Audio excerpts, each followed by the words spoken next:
Royal London Pension Fund Review. Why this one? Well, a lot of you have this in your pension and you've complained to us about poor growth over the last few years. And the reason you've mentioned poor growth is because you've seen stock markets hit all-time highs. You've also been worried about the recent falls in the markets and the fact that the fund has not been protecting you as you would have expected from some of those falls. So on my blog, completely free to you, campaignforamillion.com/blog. I've gone into detail on that fund and others which have disappointed people to break down the reasons why and what your alternative choices are.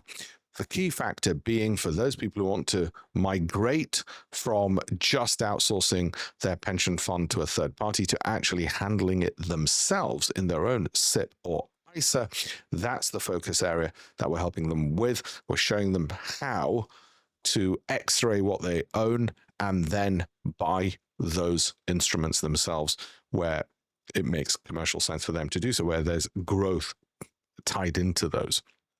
That'll save them not just a whole load of costs, but because they've got greater control and therefore they can buy more of what is good as opposed to just spraying and praying, which is what the funds do, it gives them the potential, not the guarantee, the potential to have strong returns.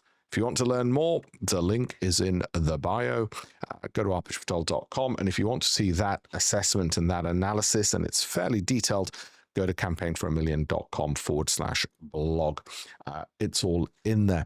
And not only that, we've also got some very, very good resources on there, all completely free, There you go. And further reading so you can improve your education on these things should you so wish. Thanks all. I look forward to hearing from you.